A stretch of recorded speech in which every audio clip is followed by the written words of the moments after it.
ഇന്നലെ ഇന്നലെ ഇതുപോലെ തന്നെ ഇവക്ക് പെയിനൊക്കെ വന്ന് ഡെലിവറിയുടെ ആ ഒരു ഇതൊക്കെ കാണിച്ചായിരുന്നു.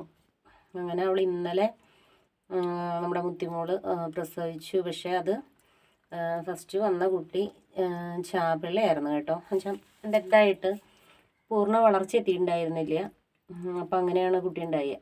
അപ്പോൾ അത് കഴിഞ്ഞിട്ട് അവൾ ഇന്നലെ ഉച്ചയ്ക്ക് ആ കുട്ടി ഉണ്ടായിട്ട് പിന്നെ വൈകുന്നേരം വരെ ഒരു അനക്കവും ഇല്ല. ഇന്ന് രാവിലെ ആവുന്നിടം വരെയും ഒരു അഡ്രസ്സും ഇല്ല. അതായത് വെച്ചാൽ പെയിനും ഇല്ല ആൾക്ക്. ആൾ കൂളായിട്ട് നടക്കുക, ഒരു കുഴപ്പമില്ലാത്ത ക്യാറ്റിനെ പോലെ അങ്ങ് നടക്കുമായിരുന്നു. അപ്പോൾ ഇന്ന് രാവിലെ ഞാൻ പിന്നെ ഡോക്ടറെ വിളിച്ചു. പിന്നെ നമ്മുടെ ഗ്രൂപ്പിൽ അറിയാവുന്ന കുറേ പിള്ളേരുണ്ട്, അവരെയൊക്കെ വിളിച്ച് തിരക്കി. അപ്പം എല്ലാവരും ഒരുപോലെ തന്നെ പറഞ്ഞു. ഡോക്ടറും പറഞ്ഞു ഒരു കാര്യം ചെയ്യുന്ന രാവിലെ കുറച്ച് ടൈം നോക്ക്, ഏകദേശം ഒരു 10 മണി വരെയൊക്കെ നോക്ക്. എന്നിട്ട് നമുക്ക് പെയിനൊന്നും വരുന്നില്ല, അവൾ പ്രസവിക്കുന്നില്ല എങ്കിൽ പുനലൂർ ഹോസ്പിറ്റലിൽ കൊണ്ടുചെല്ലാൻ പറഞ്ഞു. സ്കാൻ ചെയ്തിട്ട് നോക്കണം എന്ന് പറഞ്ഞു.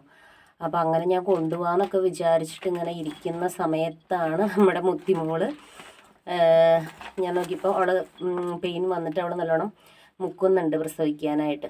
അപ്പം പിന്നെ ഞാനൊന്ന് ഒഴിഞ്ഞൊക്കെ കൊടുത്ത് സപ്പോർട്ട് ചെയ്ത് കഴിഞ്ഞപ്പം ആളങ്ങ് ദൈവാനുഗ്രഹം കൊണ്ട് ഫസ്റ്റ് കുഞ്ഞ് വന്നു, ഒരു കുഴപ്പമില്ല, റെഡ് ആൻഡ് വൈറ്റ്.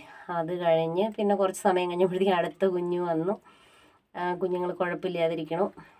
അത് കഴിഞ്ഞിട്ട് ഇപ്പം മൂന്നാമത് കണ്ടേ കുഞ്ഞു ബാബ അങ്ങനെ ആണ്ട് മൂന്നാമത് നമ്മുടെ ഒരു കുഞ്ഞു ബാബയും കൂടെ ഉണ്ടായി. കുഞ്ഞു ബാബേനെ ഞാൻ തുടച്ച് വൃത്തിയാക്കിക്കൊണ്ടിരിക്കുക. അപ്പം അങ്ങനെ നമ്മുടെ ആണ്ട് മൂന്നാമത് ഒരു സുന്ദരിക്കുട്ടിയും കൂടി ഉണ്ടായിട്ടുണ്ട്. അപ്പം അതാണ് നമ്മുടെ മുത്തിയും നമ്മുടെ കുഞ്ഞുവാവകളും. അപ്പം സുഖമായിട്ടൊക്കെ ഇരിക്കുന്നു. അപ്പോൾ മുമ്പോട്ടുള്ള ഇവരുടെ വളർച്ചയും കാര്യങ്ങളും എല്ലാം ഞാൻ വീഡിയോസിലൂടെ എല്ലാവരുമായിട്ട് പങ്കുവയ്ക്കും കേട്ടോ.